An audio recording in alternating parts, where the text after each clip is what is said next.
ยุทธศาสตร์แผนปฏิบัติงานสุขภาพเจริญพันธุ์ในเด็กเกิดใหม่เด็กน้อยและวัยรุ่นที่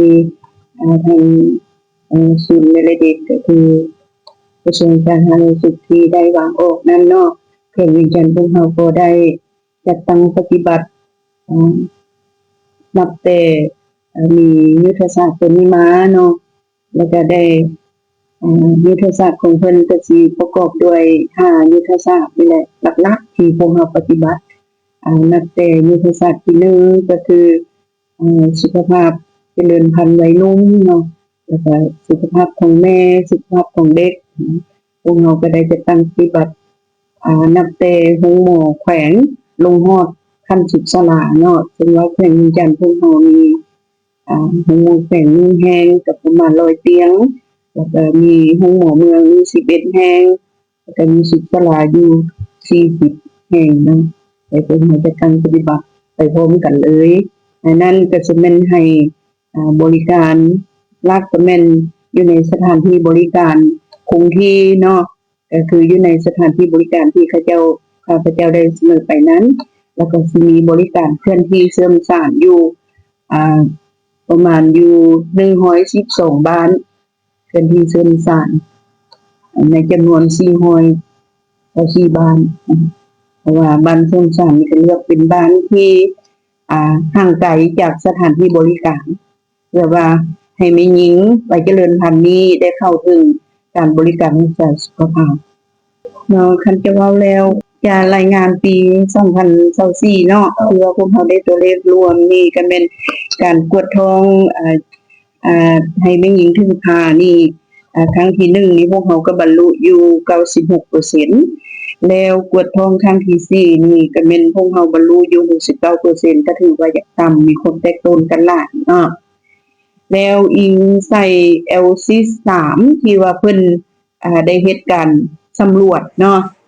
ได้สมัยสังคมนี่ก็เห็นว่าตัวเลขนี่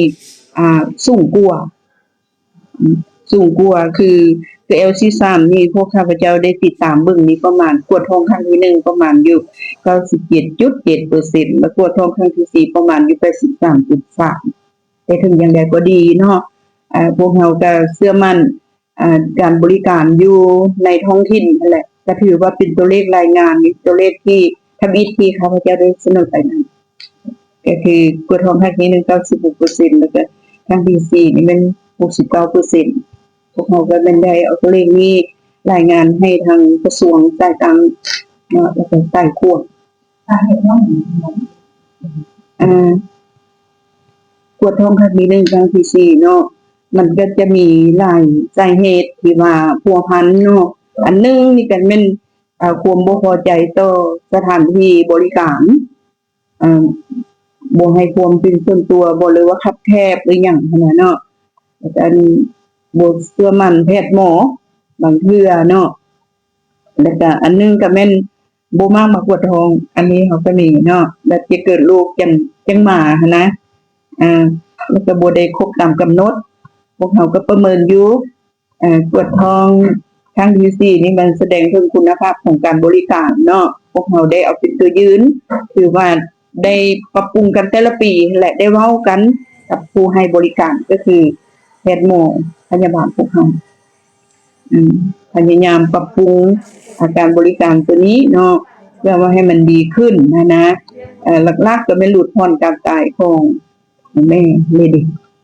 การตายของพวกเรานี่มาฮอดปัจจุบันนี้พวกเราเห็นว่ามันลดลงเนาะคือปีผ่านมานี่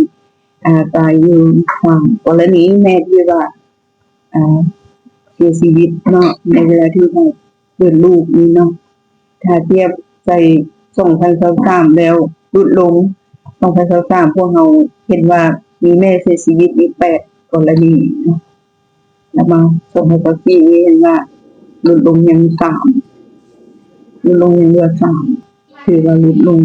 ก็เป็นที่พึงพอใจเนาะต่อการปฏิบัติงานของพวกเราเกิดลูกอยู่สถานที่บริการก็เห็นว่าได้อยู่ระดับ 73% ถือว่าบ่บรรลุเนาะตัวเลขที่ว่าทางสภาได้รับรองก็คือ 89% ตัวเลขสภารับรองให้แต่ละแขวงปฏิบัติ แต่พวกเฮาบ่บรรลุถึงจะบ่บรรลุนี่ก็แม่นเอ่อพวกเฮาก็ได้เอาใจใส่เฝ้าระวังย้อนว่าเพียงยันพวกเฮานี่มันมีหลายทางเลือกเนาะอันหนึงก็แม่นอยู่ใกล้ของหมอศูนย์กลางแล้วก็แม่หญิงก็ที่มีเงินไขดีหั่นน่ะจะไปเกิดลูกอยู่ของหมอศูนย์กลางหลายแค่ในตอนหน้านี่พวกเฮาก็เร่งใส่การเก็บข้อมูลเนาะเก็บข้อมูลเพื่อว่าเสนอให้ของหมอศูนย์กลางนี่หันเป็นป้นข้อมูลให้แล้วก็เฮ็ดเคียงคู่กับการให้ความรู้ให้คำปรึกษาให้สุขให้สุขศึกษาแก่แม่หญิง